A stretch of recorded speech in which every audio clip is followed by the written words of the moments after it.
there's a revolution happening in our parasha. Of course, I'm speaking about in the Torah, in the world, politics as usual, perhaps. It's political season, it's election time. This past week we had elections in Israel. Next week we'll see elections in the United States and the midterm elections, and everyone's talking about politics. Everyone's talking about who's going to vote, who's going to win, which blocks are going to achieve what they need, what group of people are going to vote in the way that who's going to show up to vote. It's about votes. It's not about people or human beings. It's about political strategy and thinking about humanity on that large scale in terms of political objectives. And it's painful and it's soulless in many ways. And we have to think about how to elevate this conversation. And so we look at the revolution that's taking place in our parasha, led by none other than Abraham and none other than Sarah, Avram and Sarai at the beginning of the story. They're an extraordinary couple who leads an absolute revolution. And it's a revolution in terms of faith. That's one side of it. And I'm not going to address that. The faith, of course, being monotheism. That they came into a world, and we know the stories of Abraham being the iconoclast, being the one who breaks the idols, being the one who breaks and shatters the beliefs that were held until then, and embraces the one true God, and teaches the world about that. Yes, that's very important. But there's another revolution as well. Abraham brings about a new way of looking at people, of interacting with people.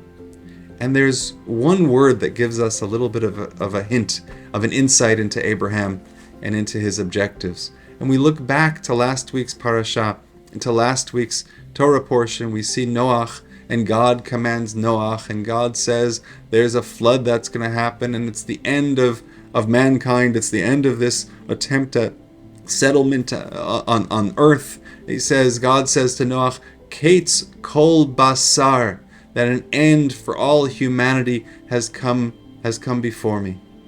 This time has arrived. And the word for humanity is basar. It's used a number of times in the Torah. Basar is the Hebrew word for meat. It's flesh. That's how God refers to humanity. Before Abraham comes along, humanity is flesh. Abraham changes the conversation. And as the Torah describes, when they pick up and leave, and they take Avram and Sarai, and they take all of the people that were with them, and they take Lot and his family, and they take et hanefesh asher asu b'Haran. They take the souls that they made when they were in Haran, before they left for the land of Israel. Flesh has suddenly become soul. That's the transition. That's the revolution that Abraham leads. We often think of Abraham as, of course, the man of God, the man of monotheism, the leader of understanding and worshiping one true God. But much more than that, Abraham and Sarah are the leaders of how we look at each other, of how we look at our fellow human beings.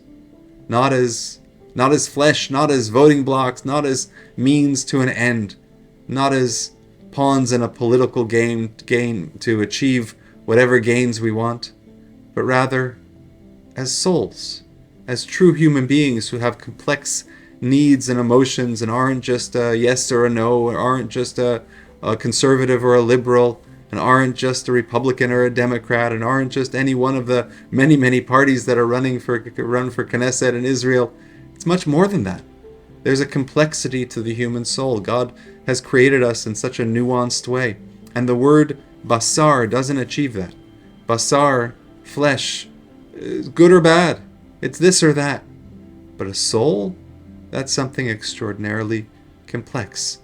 And that nuance is what needs to be restored to a political narrative. That we remind ourselves when talking about these issues, these lofty issues, that we're not just talking about numbers and masses of people. But if we've learned anything from our history, we know that numbers are much more. They don't describe the depth of human experience. The word that we use for people should and always will be nefesh, the souls that we're blessed to occupy this world with. It's a wonderful lesson from the world of Abraham and Sarah, and a very important lesson for us today and always. Wishing you a Shabbat Shalom.